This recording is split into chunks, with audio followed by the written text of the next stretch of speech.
Thanks, everyone. I'm Alex Holmes, CEO of Plateau Energy Metals, and I'm here today to talk to you about our lithium chemical project in Peru. We just put out a preliminary economic assessment this morning, which is a proud moment for us because we came from discovery about 2 years ago, and after first resource, nearly doubled it in about 6 months, completed about 18 months of metallurgical test work and trade-off studies, and put out a study this morning that shows a long life, robust project in the low second quartile of operating costs, which positions it very strongly strategically.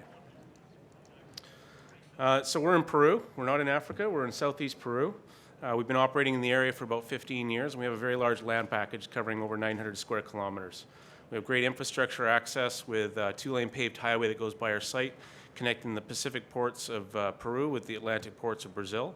We have access to clean hydropower with a high voltage transmission line that runs right past our site, and then plenty of water and access to the ports and the rail, as mentioned. Peru is a mining country. It's been mining for hundreds of years, and about 65% of their exports are commodities and rely heavily on foreign investment capital to come in and develop their projects. In terms of our projects themselves, we have 2 projects. We started life as a uranium explorer, transitioned to developer, and then in late 2017 made the lithium discovery. And through that discovery, we were able to take this project to become the 6th largest hard rock lithium project in the world today, as it's known. And from there, it became very clear that we had to demonstrate a fairly straightforward path to be able to produce a lithium chemical and not an intermediary product like you'd find in the spodumene projects out of Australia. Listed on the TSX Venture Exchange under the ticker symbol PLU. If you look across our board and management team and network of associates, you're looking at about a dozen mines built in the last decade or so. I don't need to speak probably too much about lithium demand, but the last 2 years have been pretty challenging from a price perspective for the lithium market. It got ahead of itself. It ran very strong from 2014 to 2017. And as a result, the equity prices ran. In the last 2 years, we had a pullback in those pricing, and that really drove sentiment down. But I think you can't argue with the fact that there's nearly $500 billion being invested downstream of what needs lithium chemicals, and that's by the car companies and the battery manufacturers. And so over the next 8 years, $500 billion is being put to work, and we anticipate seeing that market growing from a relatively small market today of about $3 billion to about 4 or 5 times the size over the next 8-10 years. So this is happening. It's just a question of as adoption rates hit, and what we're seeing, China was sort of the only story a couple of years ago. Now we're seeing that evolve, and Europe seems to be the second wave, with every German auto manufacturer putting electric vehicles on the road and starting to accelerate that ramp up.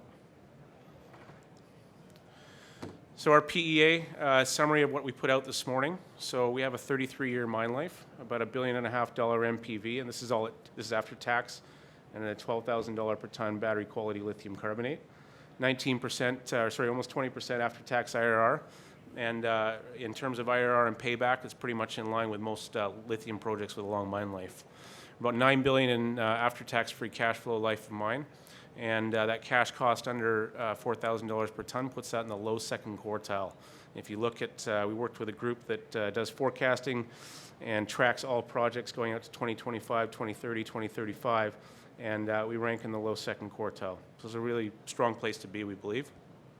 We've taken a scaled approach to production, and the reason we did that, partially it's not a big market today, partially it makes very little sense for a junior company to put out $1.5 billion initial capex. So at under $600 million, we get into production, producing about 23,000 tons of carbonate. And over a period of the next 10 years, we ramp up to 85,000 tons of battery quality lithium carbonate. And to put that in perspective, that's more lithium carbonate than the biggest producer today in the world. So with a single asset, you effectively have a company making a project. So what are some of the key attributes that stand out for us when we look at this project and what we're seeing in terms of the downstream players and the existing producers in the space is a lot of the projects out there have a challenge scaling up, and if you're hard rock, you have a greater ability to scale up. But if you're a spodumene project and you're not integrated, then you're only producing an intermediary concentrate product and giving about 60% of your value chain away to someone else. So with our project, we're effectively the equivalent of an integrated operation. We produce the chemical at site. We scale up in 3 stages over time, over the 33-year mine life. We've been able to demonstrate a high-purity lithium chemical product. And I think really importantly, we should discuss the fact that when we take the rock and we leach it into a sulfate solution, that gives us flexibility downstream as that chemical market changes over time. So today it's lithium carbonate and lithium hydroxide, tomorrow it might be lithium sulfate salt. But because we have a staged approach, we can change the back end of our plant to be able to adapt as the lithium chemical market changes. The other thing is we've taken a number of quote-unquote green initiatives up front. And why that's important is because when we look downstream, the OEMs, the car companies, are pushing sustainable sourcing, low CO2 footprint, et cetera, all the way upstream to the raw materials. So today we started off with an acid plant at site which recaptures through the reaction to create acid from bulk sulfur, recaptures all the power, generates 18 megawatts, so we're a self-powered project. It's clean energy. The other thing we've done is something dry filtered tailings, which is not only the safest and most environmentally friendly way to deal with tailings at this time, but also allows us to recycle about 90% of our processed water. So that's just a start for us, but we see great potential in terms of being able to incorporate other initiatives to make this a more green or sustainable project, if you will. We've sourced a lot of our consumables in country, which is obviously great from an economic benefit perspective. The country of Peru will benefit from about $2 billion life of mine capital investment and about $5 billion in taxes and royalties, to give you a sense of the scale of the project over its life. So as a major economic contributor, an economic development contributor to Peru, we're obviously seeing tremendous support from the government today. This is a very busy chart, but I wanted to put up here how we rank relative to the cost curve. And generally speaking, anything to the left of the middle of the cost curve is a good place to be when you've got a development stage project.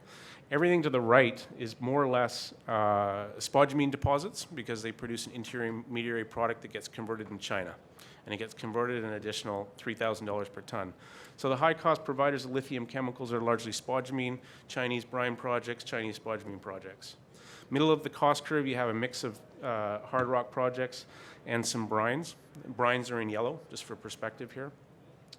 And everybody constantly associates brine projects with being low cash cost. Well, I can tell you at just under $4,000 per ton, we're basically in line with an Argentinian brine project without the complications of working in Argentina. In the Chilean market, outside of issues right now around water scarcity in the Atacama and the lack of the ability to be able to get permits to grow production, there's a progressive commission rate there which works like a royalty, but essentially as the price goes up, you pay more and more to the government. So at $12,000 per ton, anything incrementally above that, you pay the Chilean government 60% of any additional dollar earned. So that puts them middle of the cost curve. So we think we're in a great competitive position, and that'll help us stand out as we move the project forward. In terms of the product itself, so through 18 months of test work and thousands of samples, we've been able to demonstrate a very low impurity product. And when it comes to lithium chemicals, it's all about the impurities. So we're at 99.74% and 99.82% through all the sample test work we've done. Anything 99.5% and up is deemed battery quality, but like I said, it's all about the impurities.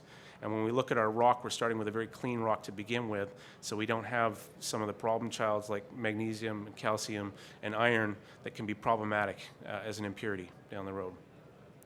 The other thing I'd like to highlight on this slide in our process route is everything up to this point here is classic mining. Open pit mining, less than 1-to-1 strip ratio.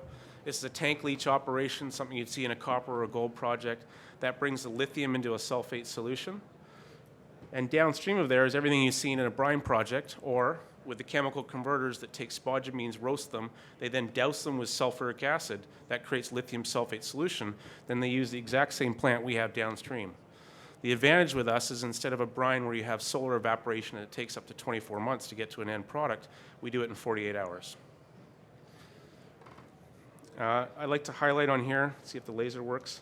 Off to the side here, we have some potential byproducts. We started continuing work with our metallurgical lab out of Australia, ANSTO, and we're looking at SOP and cesium or rubidium as potential byproducts.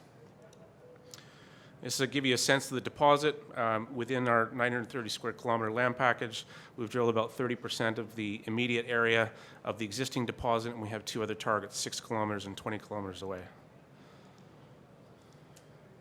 And I'd like to stop on this one because, again, this sort of highlights for you the bottom two, brines and spodumene, that's 100% of the market supply today. Spodumene get about 40% of the value chain and get to a product in weeks, in a chemical product, weeks or even months. As they ship it offshore, 90% of it goes to China. Brine projects are anywhere from sort of 14 months to 24 months to produce a lithium chemical with very little control over the solar evaporation rates and the wind and rain, et cetera. And they're stuck with a combination of technical grade lithium, which is a couple $1,000s less per ton, and battery grade lithium. And then there's us, which I've already walked you through.